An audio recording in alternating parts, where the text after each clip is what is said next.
Bonsoir à tous et bienvenue à l'Apéro Foot épisode numéro 6. Ce soir avec nous, Chex. Salut les mecs. Ben. Salut tout le monde. Et à Jérém qui va nous rejoindre en cours de soirée, qui est actuellement sur la route. On se retrouve une deuxième fois cette semaine parce que ce soir, on a un invité exceptionnel. Un invité qui côtoie le monde professionnel depuis maintenant pas mal d'années. Ça fait 8 ans qu'il joue à Charleroi en Belgique. Avec nous ce soir, monsieur Steven Willems. Comment Bonsoir, ça va, Steven? Ça va bien, merci. Et vous? Bah ça va, hein. Bah, la forme, nickel. Nickel, il fait beau, tout va bien. Et c'est la fin de la Ligue, la Super League, donc c'est magique. Ouais, c'était vite ça. Steven, je vais te poser les questions qu'on pose à tous nos invités avant de partir sur d'autres questions. Donc en gros, je vais te demander rapidement pour toi ton équipe préférée, ton club préféré et ton coach préféré. Ouais, bah alors on va faire vite. Équipe préférée, Chelsea. Surtout l'époque Didier Drogba, Frank Lampard, tout ça. Voilà, c'était vraiment la génération de rêve, je pense, de cette équipe. Coach préféré actuellement, Zinedine Zidane. Je sais que ça te fait plaisir. Il y en a un qui est content là, c'est bon. Je le sais. Et mon joueur préféré, équipe aussi du Real de Madrid, c'est Sergio Ramos. Voilà pour, je pense, ses qualités autant défensives qu'offensives et sa prestance du terrain aussi qui est assez hors norme. La machine, quoi. C'est une machine, voilà. Exactement. La machine. Bah écoute, merci Steven. En tout cas, je te le redis, mais ça nous fait super plaisir c'est cool. de t'avoir avec nous ce soir. Bah avec plaisir les mecs. Pour la petite histoire, une petite aparté, en gros Steven, on s'est rencontrés nous en première, il me semble. Ouais, exact. En gros, on a bien sympathisé, on a mangé des kebabs à la cantine le midi. Ouais, un peu trop même. C'est ça. Et après, toi, t'es parti en cours d'année de première, je pense. T'es parti à Guingamp, c'était ça, hein? Ou fin d'année, je sais plus. Ouais, non, fin d'année. C'est-à-dire que ma saison au football, donc à l'époque, je jouais à Moucron, donc j'étais à l'école française proche de la frontière. C'est pour ça qu'on s'est rencontrés d'ailleurs. Ouais.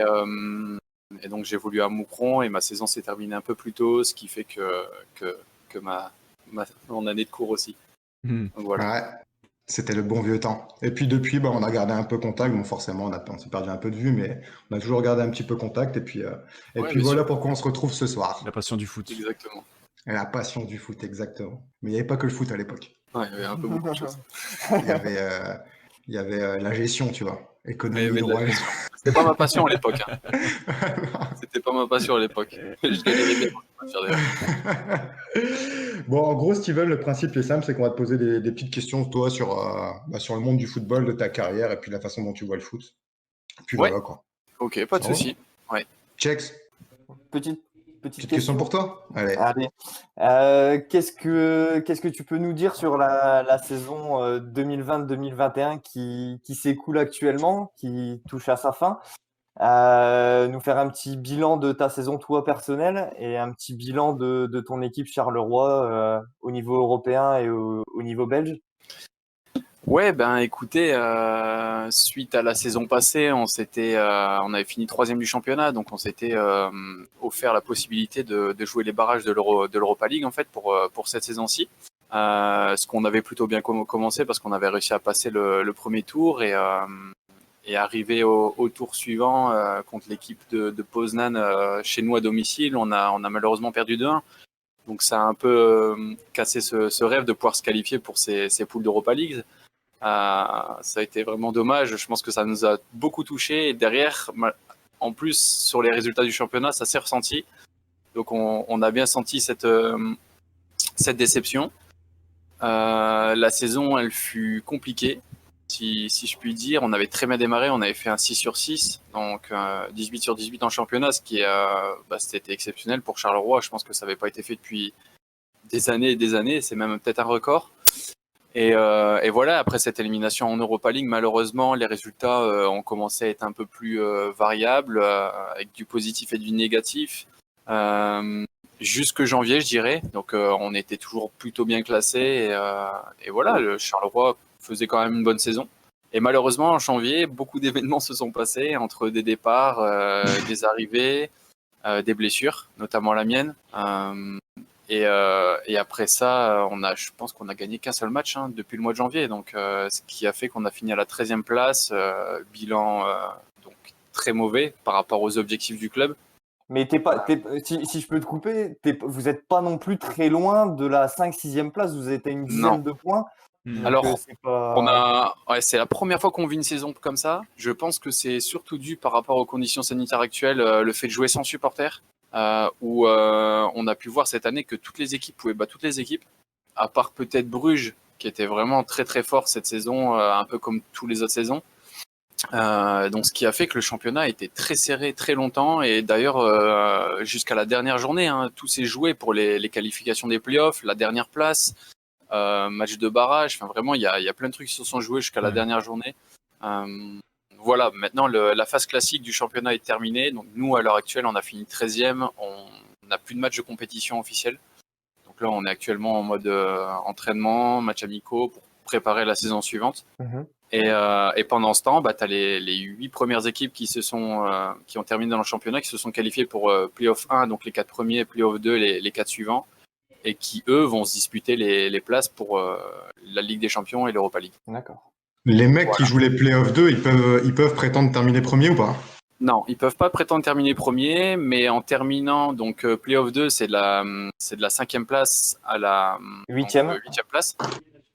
S'il finit 5e, donc en fait le vainqueur des Playoff 2 va pouvoir jouer en confrontation, je pense, donc c'est avec le 3e ou 4e des Playoff 1 pour se qualifier pour les barrages de l'Europa League. D'accord. Même pas pour une place directe en Europa League. Il y a quand même des barrages à faire avant.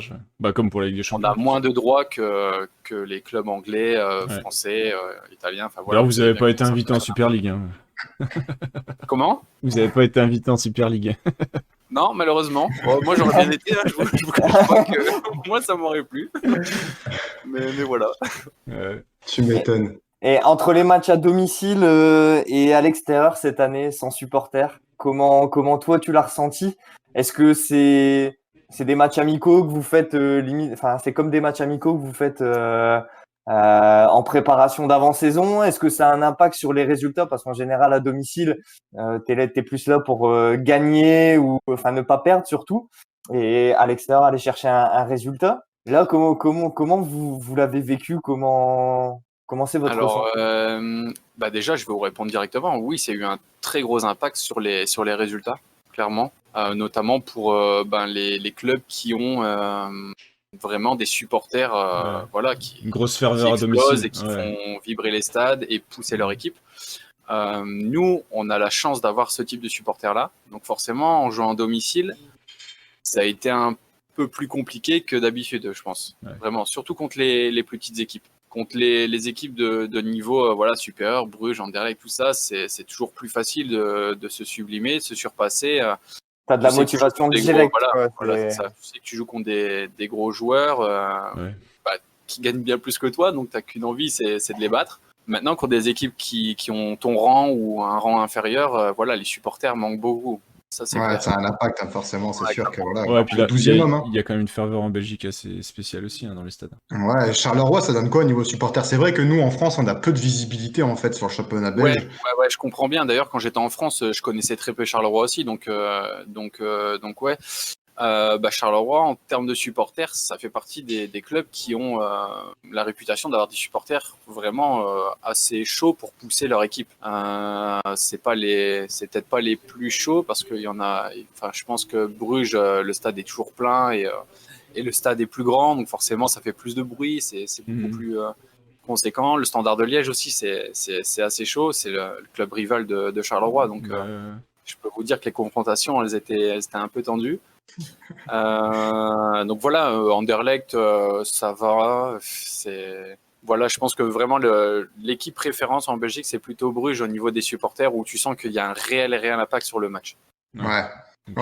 Puis même les dernières, on avait pu regarder le parcours un peu de Bruges en Ligue des Champions parce qu'ils étaient dans la poule de Paris, je me souviens.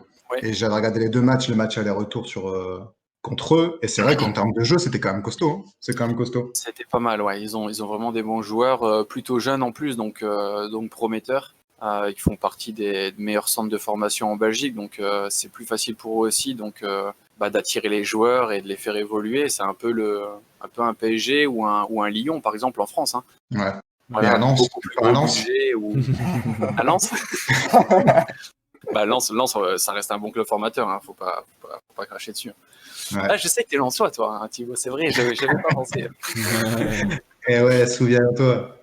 Ok, Steven. Moi, j'ai une autre question. Bon, ça n'a rien à voir avec ça, mais j'aimerais bien que tu nous expliques un petit peu, parce que je pense que bah, là, sur notre communauté, il y a peut-être des petits jeunes qui nous écoutent et qui ont rêve de devenir professionnels. Toi, tu as eu la chance de le devenir. Est-ce Ouais. que tu peux juste expliquer ton parcours, tu vois? Parce que je sais qu'il y a été un petit peu sinueux aussi, mais Ouais. ton parcours, entre guillemets, du centre de formation, bah, tes années de 16-17 ans, jusqu'entre guillemets, au moment où tu as signé à Charleroi. Ouais, ben, pour faire assez court, c'est-à-dire que j'ai démarré très jeune le foot, donc j'avais 5 ans dans un club, voilà, comme un peu tout le monde, hein, de village, de ville, hein. Vers mes 8 ans, donc j'ai fait les détections pour entrer à Lille, donc au LOSC, et j'ai eu la chance d'être pris, donc ça m'a permis de faire vraiment toutes mes classes de plus jeunes à Lille jusqu'à mes 15 ans. À mes 15 ans, j'ai bien senti que voilà, je galérais un petit peu. Il y avait beaucoup de bons joueurs. C'est vraiment un moule dans lequel où c'est difficile De sortir. de ressortir, tout simplement. Donc j'ai décidé de partir pour prendre plus de plaisir ailleurs. Donc je me suis retrouvé, j'ai eu l'opportunité de signer à Moucron, qui à l'époque qui était en première division belge. Donc Ouais, pas mal. voilà, moi ça me plaisait beaucoup. Donc d'où l'organisation de l'école où on s'est connus ensemble, Thibaut et voilà. Donc année à Moucron que c'est très bien passé footballistiquement parlant, mais malheureusement que c'est très mal terminé. Voilà, où il y a eu des problèmes, des mauvaises ententes, ce qui a fait que j'ai terminé la saison de façon plus courte, où je me suis retrouvé sans club, qui était une période très difficile. Donc j'avais 17 ans. 17 ans, sans club, je n'ai pas joué au foot dans un club pendant, je crois, 3 ou 4 mois. Donc très difficile de retrouver un club derrière ça. Surtout En en plus, jeune. 17, c'est un âge charnière, quoi. Ouais, c'est un arche charnière. Surtout que moi, j'avais beaucoup de retard physiquement, où j'étais pas très grand, pas très costaud, voilà, ou athlétiquement. Ouais, par rapport à des gens normaux, je dirais, mais par rapport à des Ouais. joueurs qui évoluent déjà dans des grands clubs, il y avait des grosses différences, hein. Donc ce qui a fait que j'ai fait plusieurs tests à droite et à gauche qui ont quasiment jamais été concluants. Donc je me souviens d'avoir été à Châteauroux, Caen, Monaco, voilà, et j'en ai fait beaucoup, hein, des clubs.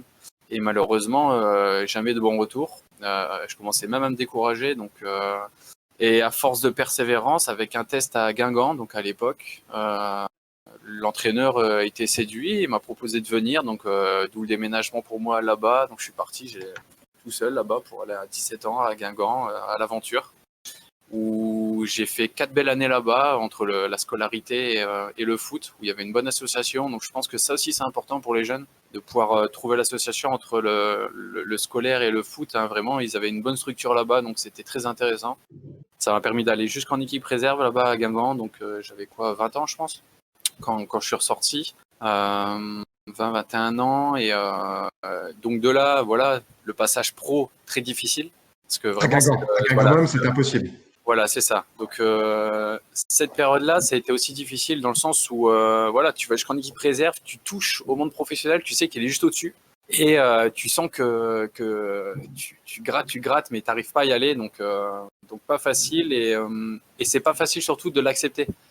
Voilà, de se dire que malheureusement, ça va peut-être pas passer, va peut-être falloir passer voilà, par autre chose. Donc je suis revenu, je suis vers chez moi, donc dans le nord de la France, hein, du côté de Lille. Pardon, j'ai un appel en même temps. Pas de souci. Donc voilà, de retour à Lille. Donc pareil, hein, j'essaie de retrouver un club de foot, forcément, j'adorais faire du foot. Alors donc j'ai essayé d'aller à Dunkerque, je me souviens à l'époque, qui était en national, je crois. J'ai essayé aussi C'était par un agent, là? qui était en DH, qui était pas loin de la maison. Ah ouais, même les quintes, t'avais même voulu. Ouais, Ah ouais. Non, ils m'ont pas refusé les quintes. C'est-à-dire que si je dis pas de bêtises, donc j'ai fait le test là, et en fait c'était pendant le test avec Dunkerque où je jouais contre les quintes, où il y a l'entraîneur de l'équipe réserve de Lille qui était présent à ce match-là et qui m'a vu et qui m'a proposé de revenir à Lille, en fait. Voilà, qui me connaissait parce que j'avais fait toutes mes classes de jeunes là-bas, et puis voilà, il m'a proposé de revenir. Moi, ça m'a semblé intéressant. Ça a toujours été mon club de cœur, hein, Lille, donc je l'ai jamais caché. Et donc voilà, quand je me suis dit que ouais, pourquoi pas aller jouer là-bas, prendre du plaisir. Et je suis pas loin de ma famille. Voilà, je partais vraiment dans cette optique-là. Et, et la chance que j'ai eue, c'est de pouvoir évoluer. Donc 2 années en équipe réserve à Lille, donc de mes 20 à mes 22 ans, de jouer contre des bons clubs, la région parisienne, ce genre de choses. Et ça m'a fait beaucoup de visibilité pour les recruteurs.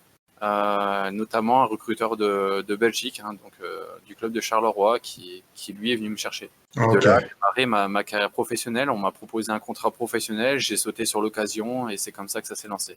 C'est quand même un parcours, je ne vais pas dire atypique, parce qu'il doit quand même y avoir pas mal de personnes dans cette figure, mais... J'ai failli abandonner plus d'une fois et je pense que mon papa a toujours été derrière moi pour me pousser et voilà, et me pousser pour que je puisse continuer sur cette voie et de pas abandonner trop tôt surtout.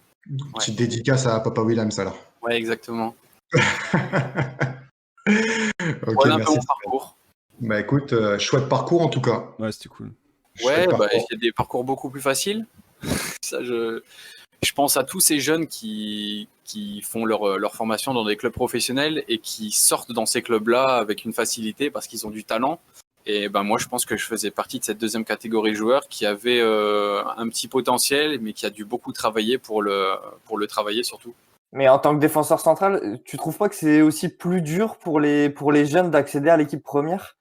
Parce qu'en tant que défenseur central, on demande beaucoup d'expérience, on demande, j'ai l'impression un peu plus que des joueurs, par exemple, offensifs, un attaquant qui va être vif, rapide, à droit devant le but, un peu moins d'expérience qu'un Je défenseur. pense que ça dépend beaucoup des besoins de l'équipe première sur le moment, en fait. C'est-à-dire sur que l'opportunité et de là, poste. actuellement, dans le club à Charleroi, offensivement, il y a très peu de jeunes qui montent avec nous. Par contre, on a plusieurs défenseurs qui montent avec nous parce que moi, je suis blessé, par exemple. Donc, forcément, ça libère une possibilité. Ou il y en a un autre qui est parti, donc ça libère une nouvelle possibilité. Donc, je pense que la chance joue beaucoup C'est une opportunité que tu as eue.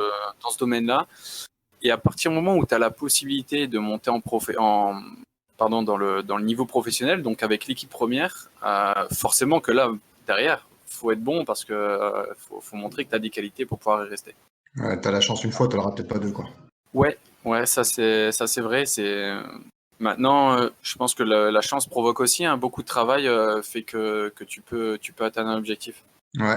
Et puis tu disais, tu vois, que t'étais pas forcément, vers 17 ans, t'étais pas forcément armé physiquement. Non. Est-ce que c'est le fait aussi que t'étais pas dans une structure, entre guillemets, un centre de formation classique? Parce que je pense que voilà, les mecs qui ont 14-15 ans, qui sont dans un centre de formation, je pense qu'eux, à mon avis, quand ils arrivent à 17 ans, ils s'entraînent tous les jours, même si ce n'est même plusieurs fois par jour. Donc, à mon avis, physiquement, ils sont prêts, quoi. Ouais, en fait, c'était vraiment plus un aspect athlétique qui me manquait qu'un aspect de technique, d'endurance ou quoi, parce que j'avais quand même eu la chance de m'entraîner tous les jours. Donc, mais les gènes font beaucoup. Les gènes font beaucoup. Voilà, je pense que par rapport à les antécédents familiaux et voilà, c'est un constat, c'est comme ça. De toute façon, on le sait, on l'accepte. Ouais. Mais c'est ce qui a fait aussi que je me suis forgé un caractère derrière pour travailler plus et évoluer. Ouais, puis je me souviens, t'étais quand même un bosseur, hein, parce que. Ouais, ça a été peut-être un de mes talents, ça, c'est d'avoir toujours travaillé. Voilà. En dehors des autres qualités que j'avais pas. Ben, je me souviens, t'allais même t'allais pas faire des séances d'athlé avec ton frère à un moment donné? Ouais, j'en ai fait, surtout à l'époque où j'ai perdu mon cron, en fait, où je me suis retrouvé sans rien. J'essayais pas mal de choses pour travailler. Exactement. T'as même fait de la danse, je pense, un truc comme ça, non? Pas de la danse, mais si, pour le mariage de mon frère, j'en ai fait un petit peu. Merci Steven. Je sais pas moi, si Ben t'as une petite question. Ouais, j'en avais une. Parce que, moi, je me suis retrouvé pas mal dans ce qu'il a dit parce que. Moi, je joue au même poste en fait. Du coup, j'avais une question par rapport au poste de savoir en fait qu'est-ce qui te procure le plus de plaisir quand tu joues à ce poste-là. Est-ce que c'est, je sais pas moi, les duels aériens, des tacles de dernière minute, les sauvetages sur la ligne, tu vois, ce genre de choses. Est-ce que tu as toujours voulu jouer à ce poste-là? Ou est-ce qu'il est venu naturel en fait? Est-ce que c'était naturel chez toi d'aller à ce poste-là, ou c'est un entraîneur un jour en jeune, il t'a dit ça serait bien pour toi de jouer là? Je pense qu'on a tous, quand on est jeune, moi je je suis gaucher, donc naturellement le coach d'office il m'a mis sur le côté gauche. Voilà, voilà, c'est comme ça. Un grand, il va tendance à être mis soit devant, soit derrière, ou un rapide, peut-être un peu plus sur les côtés. Ouais. C'est voilà, malheureusement quand on est jeune, c'est souvent comme ça que ça se passe. Donc j'ai très longtemps évolué latéral gauche. Et au fur et à mesure des années, notamment arrivé en professionnel, c'est là où tu te rends, où le naturel revient plus facilement au galop, c'est-à-dire que j'ai eu tendance à revenir plus dans l'axe parce que la vitesse n'était pas forcément mon point fort. Par contre, j'avais une bonne technique de passe, de relance, d'anticipation, de vision de jeu. Donc naturellement, en fait, l'entraîneur te recadre, en fait, je pense.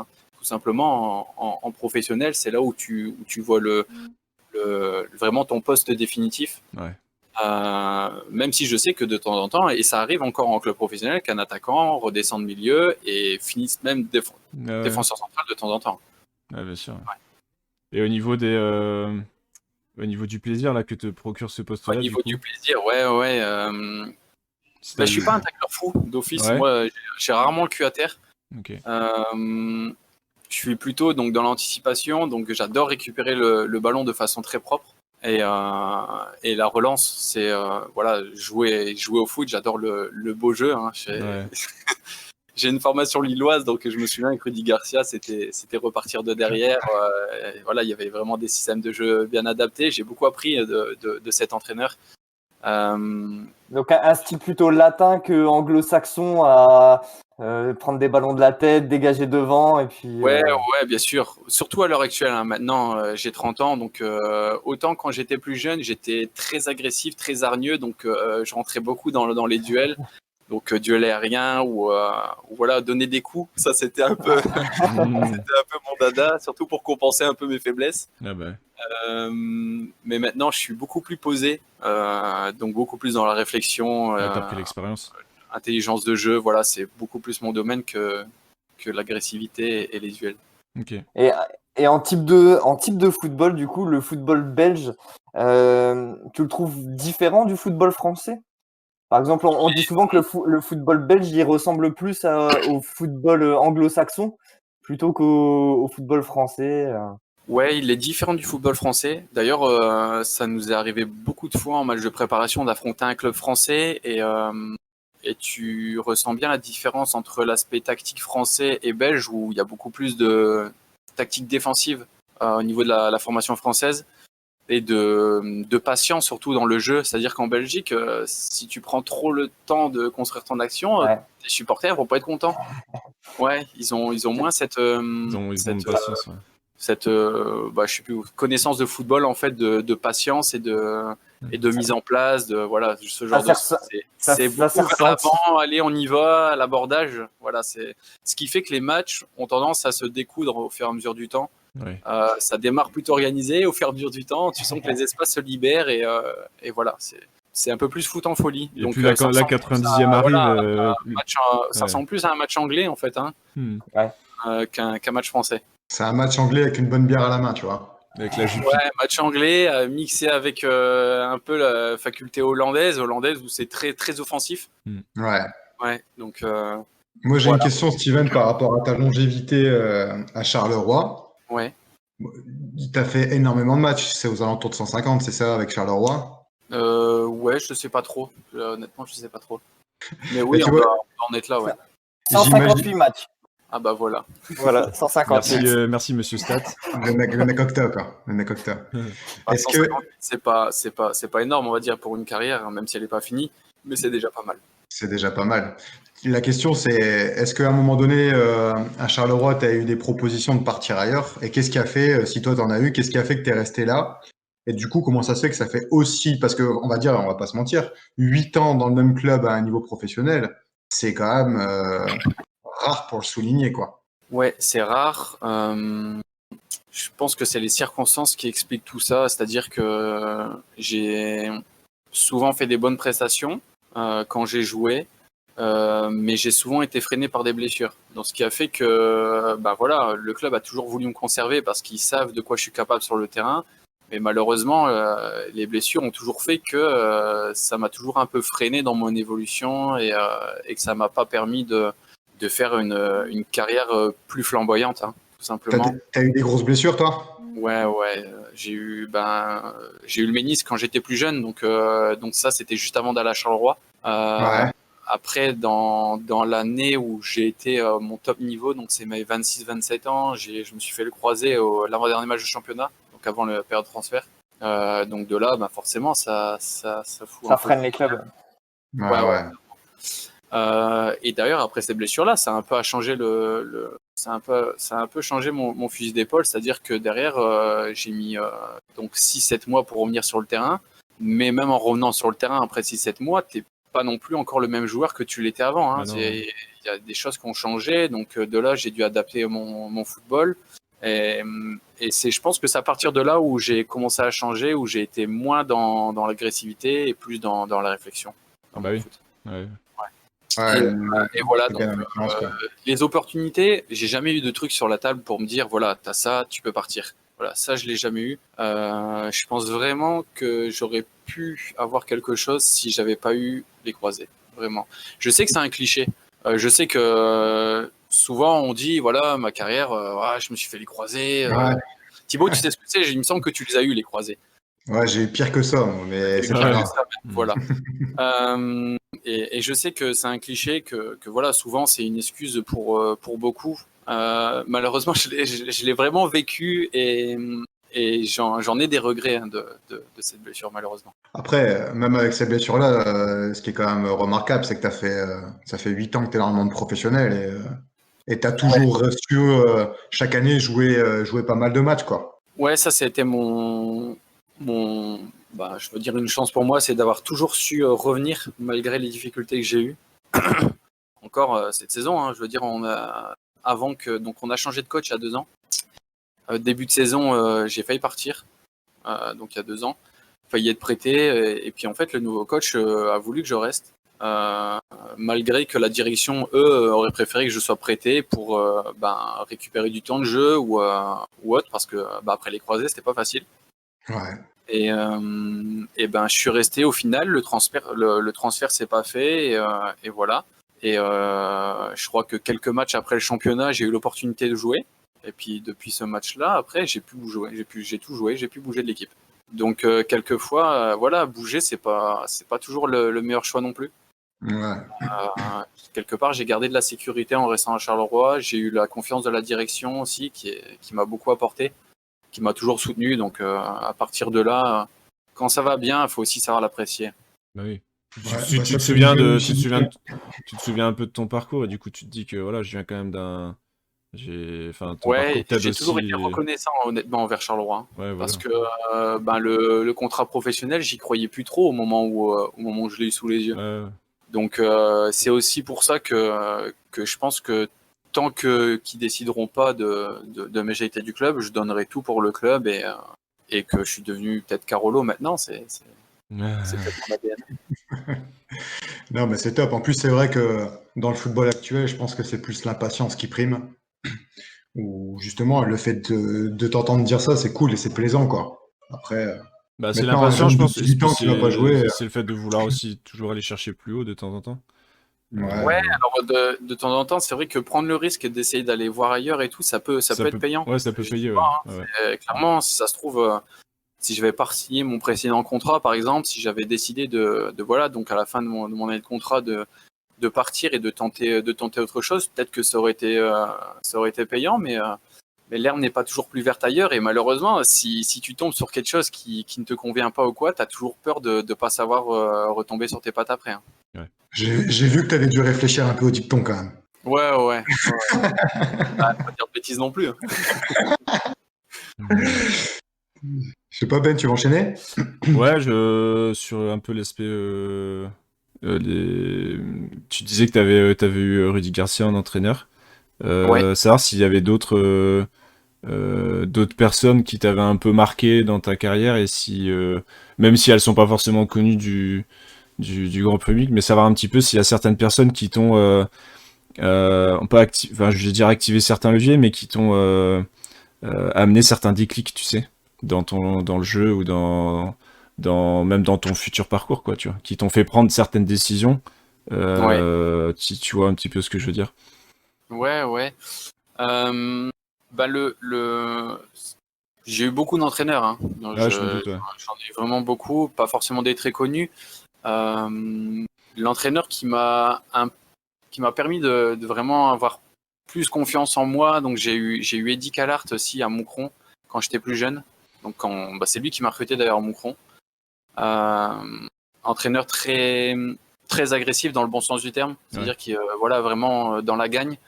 Donc la culture de la gagne, je l'ai vraiment prise de lui, je pense, et il m'a tellement donné les clés à un moment donné de l'équipe et de pouvoir jouer que ça m'a permis de prendre beaucoup de confiance. Et cette année à Moucron, même si elle fut courte, elle m'a fait beaucoup de bien pour ça. Et je pense que ça a été vraiment une année charnière un peu pour après être sorti du LOS pour évoluer. Rachid Chiab aussi à Lille, quand j'étais en équipe réserve, il était très critiqué dans sa façon de faire. Mais moi, j'ai su en prendre le positif en fait et cerner la personne surtout.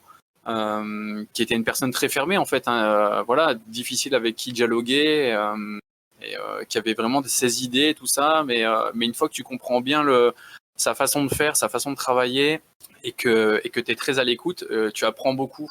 Ouais. Et donc tactiquement, j'ai beaucoup appris de ce monsieur. Après, j'ai eu Felice Mazou, donc entraîneur, donc ça a été mon entraîneur pendant 6 ans à Charleroi. Hein, donc il arrivait en même temps que moi au club. Il venait d'un club amateur, si je dis pas de bêtises. Anciennement prof de sport, vraiment c'est un peu mon parcours footballistique, lui, de façon entraîneur en fait, vraiment. Et donc dans l'évolution et voilà. Et on est monté ensemble, je dirais. On a gravi des échelons et aujourd'hui, il a fait des bons clubs. Il a été à Genk. Là, il a su retrouver un club en D1B. Il remonte en première division, donc il a vraiment pris de l'ampleur. Et ce monsieur a été très humain avec moi. D'accord. Vraiment, c'était un monsieur avec qui j'ai eu une très bonne relation, qui très ouvert en fait, à l'inverse de Monsieur Chia par exemple, que j'ai eu précédemment. Et donc voilà, tu apprends de chaque entraîneur, tu apprends de nouvelles facettes. Et ce qui est bien, c'est que plus tu fais d'entraîneur, plus tu vois de choses tactiques et plus tu peux regrouper Ouais, puis ça vient compléter certaines je dis certaines cases, mais finalement, tu as réussi à prendre comme tu l'as dit, le positif de chaque entraîneur qui est passé. Et ça, c'est ce qui t'a permis de faire ta recette en fait aujourd'hui, qui fait qu'aujourd'hui, exactement. Ça c'est cool, quoi.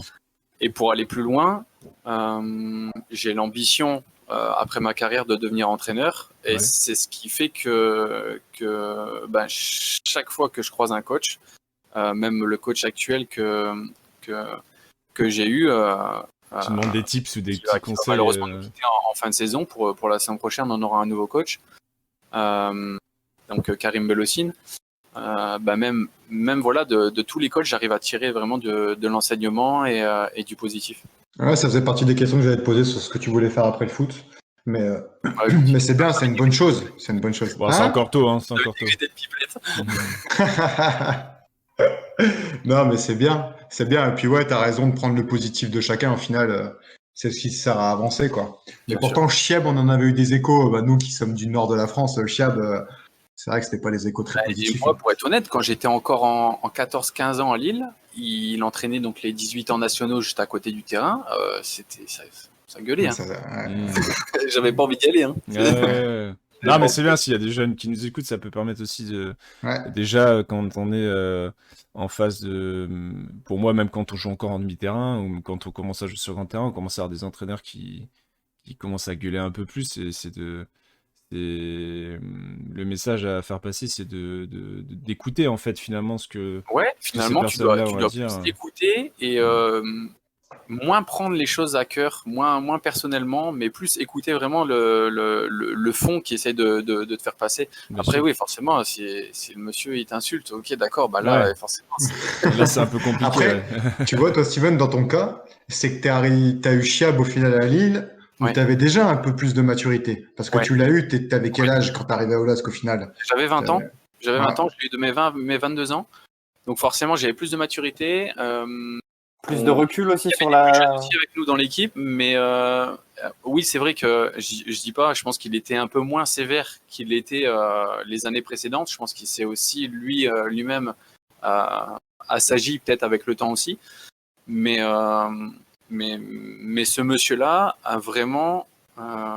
Je pense qu'à partir du moment où tu es sérieux avec la personne, où tu travailles, où tu es à l'écoute, lui, il faisait partie de ces messieurs qui te poussaient vers le haut et pas du tout l'inverse. Ouais. Ok, mais il faut vraiment aller dans son sens, quoi.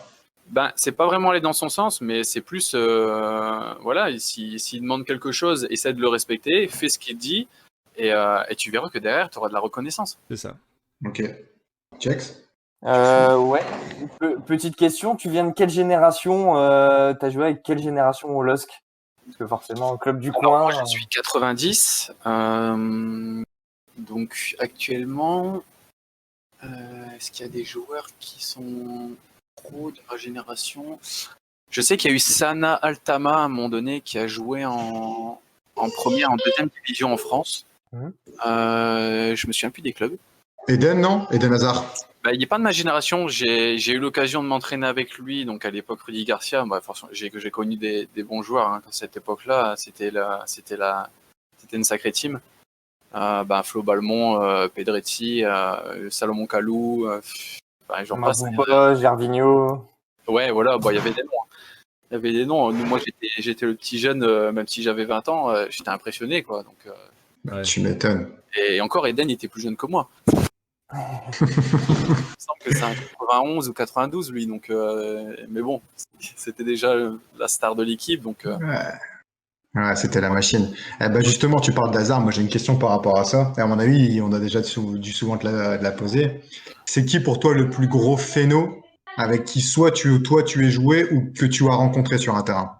Le phénomène dans tous les sens du terme, quoi. bah, quand j'étais jeune, c'était Gaël Kakuta, qui joue actuellement à Lens, qui avait évolué à Lens. Donc, je l'ai connu en centre de formation quand j'étais moi à Lille, et lui joue à Lens. Donc, on jouait souvent contre. Donc là, Kevin, il m'a dit la même chose.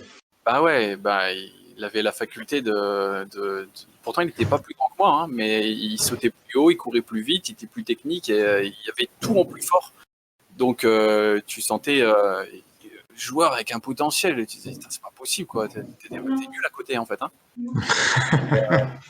Bah ouais, bah, même plus jeune, il nous mettait la misère. Donc, voilà, quand t'es jeune, c'est comme ça, t'as des grosses différences de niveau, hein, et C'est le Jésus, quoi. après tu réduis quand tu grandis, heureusement, parce que sinon, tu serais triste. Ouais. Donc voilà, donc en jeune Gaël Kakuta, après en monde professionnel, bah forcément quand tu as côtoyé Eden Hazard, tu sais que tu l'as vu jouer en championnat, quand tu vois ce qu'il a fait, tu te dis ok, bah respect quoi. Ouais.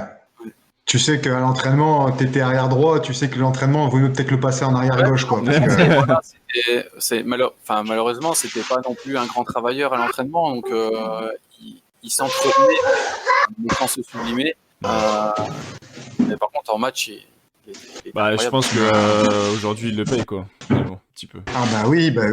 Ça, c'est un autre débat. Bah oui, Ouais. c'est un autre débat, Un autre débat. Parce que moi, honnêtement, j'ai connu des joueurs. Moi, je suis le genre de joueur qui va à la salle avant l'entraînement, qui va à la salle après l'entraînement.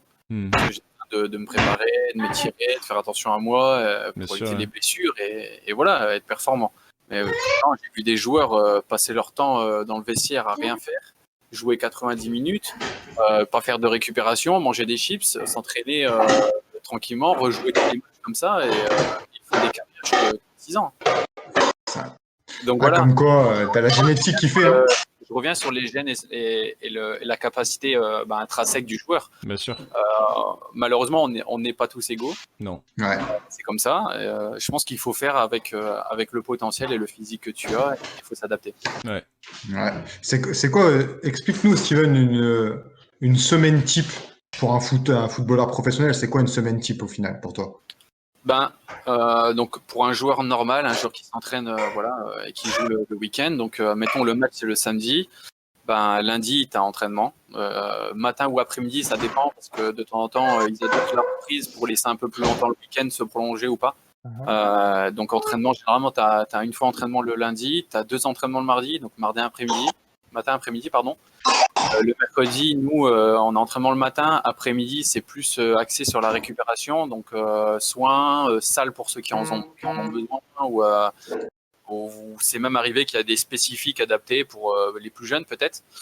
Et ensuite, après, jeudi, vendredi, on rentre plutôt dans des journées préparation de match. Donc, on est 48 heures avant le match. Donc, on récupère du début de semaine qu'on a fait. Et comme c'est 48 heures avant le match du championnat, on fait une séance plutôt courte, donc une petite heure, qui est plus à base de technique, de mise en place, voilà, de shadow, on appelle ça. Et le vendredi, là, c'est aspect tactique aussi, préparation du match, un peu de vivacité, donc entraînement le matin. Et voilà, pareil, une heure quart, grosso modo, pour garder de l'énergie pour le lendemain. Ah, c'est quand même des semaines, bien rythmées. Hein.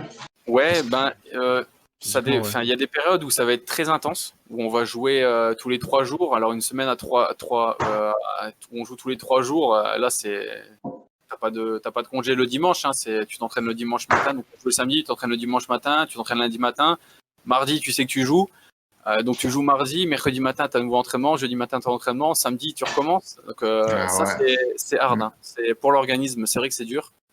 T'es fatigué même quand tu vas t'entraîner pour préparer le match, tu sens que t'es fatigué, que t'as pas récupéré. Et puis je sais pas ce qui se passe, l'organisme fait que le jour de match, t'arrives à récupérer de l'énergie en fait et repartir. L'adrénaline. Hein. Ouais, la préparation, le timing aussi, mais la récupération fait beaucoup. Hein. Ouais. Si tu manges sainement, y a beaucoup de facteurs à prendre en compte. Hein. Si tu fais beaucoup de choses pour préparer ton match, t'arrives à être prêt. Toi, tu as un programme diététique et tout ça, du coup, dans la semaine On est suivi par une diététicienne au club, engagée par le club, on prend le petit-déj au club le matin et on mange au midi après l'entraînement. Donc déjà, ça fait 2 repas sur 3 où c'est contrôlé, en fait, où tu manges pas n'importe quoi. Ah ouais. Il y a vraiment que le soir où on doit cuisiner, en fait, chez nous et faire attention. Et du coup, pendant les vacances, tu te lâches Pas vraiment. Enfin, c'est-à-dire que je vais peut-être manger un petit peu plus de crasse, mais sans faire de folie, parce que tu dois pas prendre trop de poids, parce qu'à la reprise, sinon tu vas les payer. Et je suis pas fan je bois pas de soda, je suis pas trop fan de ça, je bois pas d'alcool, par exemple. Voilà, je fais partie de ces gens qui en boivent pas trop. Après, je sais qu'il y en a qui, pendant les vacances, vont se lâcher, vont se faire plaisir. Je pense que ça fait du bien aussi. Ouais, chacun fait ce qu'il veut, tant que ça, voilà, moralement, je pense que de temps en temps, on en a besoin. Ouais, tu m'étonnes que moralement, si vous êtes sous pression, entre guillemets, toute l'année, parce que faut dire ce qui est, footballeur, c'est quand même un métier où il y a quand même une grosse pression, quoi. C'est relatif, hein. C'est plus, faut faire attention, faut être professionnel, je pense, quand même, dans ce que tu fais, parce que tu as quand même un rendu à avoir et ça n'empêche pas que la semaine, de temps en temps, je me fais un McDo, voilà, je me cache pas, c'est comme ça. Ah bien sûr. Oh là là Non, mais c'est vrai, c'est comme ça. Le bon BK du samedi. Ça fait partie des plaisirs aussi, voilà, il faut se faire plaisir après. Mais le cerveau en a besoin, hein. Le corps en a besoin, le cerveau en a besoin, de temps en temps de relâcher pour libérer la pression et pouvoir aussi repartir après positivement sur une nouvelle semaine. Et pas ça pendant 15 ans, quoi. Tu passes déjà des diplômes d'entraîneur, du coup, Steven, là, ou... Non, j'ai pas encore commencé. Donc là, j'avais regardé cette année, avec le Covid, ça a été un peu décalé, donc c'est un peu spécial, mais c'est fort envisageable que d'ici la saison prochaine ou la saison suivante, je commence. Mais j'avais déjà commencé en France juste avant d'être professionnel. Ouais. Donc j'avais fait l'initiateur 1 et avant de continuer, j'ai signé professionnel. Donc au final, je suis en Belgique. Mais c'était mon projet, en fait, avant de devenir professionnel, c'était de partir sur ça. Ouais. Ok. C'est con que Jérémy n'est pas là, parce que lui, il a passé le BEF, tout ça. Ouais, on aurait pu discuter aussi avec lui. Ça aurait pu être intéressant. Je sais pas, les gars, si vous avez encore des questions. Moi, j'en ai encore plein, sinon j'ai une tartine là. Tiens, qu'il en a une autre, je pense. Moi Ouais. Non, je pense que j'ai tout. Ah non, peut-être une petite question sur qu'est-ce que ça fait de te préparer à un match et de jouer à un match européen, parce que même pour des qualifs, C'est Ouais. quand même un match européen. Qu'est-ce que ça fait de jouer contre des clubs qui sont qui sont pas du Du pays championnat. où tu. Ouais, c'est ça. Ouais. C'est vrai que c'est particulier. T'as un peu plus de pression, un peu plus d'adrénaline. Tu sais qu'il y a un enjeu beaucoup plus important. Mhm. Du moins, c'est comme ça que je l'ai ressenti quand j'ai joué ces matchs-là. Ce qui est bizarre, c'est que tu connais pas trop les joueurs, donc tu les étudies forcément. C'est vrai qu'il y a les vidéos, donc voilà, t'es là, tu analyses les adversaires, tu regardes et tout. Mais quand tu les as en face de toi, tu te dis, putain, c'est vrai que lui, on connaît pas, quoi. Et là, c'est une nouvelle tête, en fait. Hein. Ouais. Et donc, c'est vrai que c'est des nouveaux paramètres, c'est de nouvelles choses qu'on sent bien que nous, pour le club de Charleroi, par exemple, c'est vrai qu'on ne joue pas beaucoup les compétitions européennes, où on n'a pas l'habitude. Après, c'est vrai que les clubs PSG, Manchester City, tout ça, ils font des compétitions européennes tous les ans. Donc, eux, je pense que maintenant, ils sont rodés. Mais pour les clubs qui n'ont pas l'habitude, c'est vrai que c'est des enjeux et des nouvelles facettes qu'on découvre. D'accord.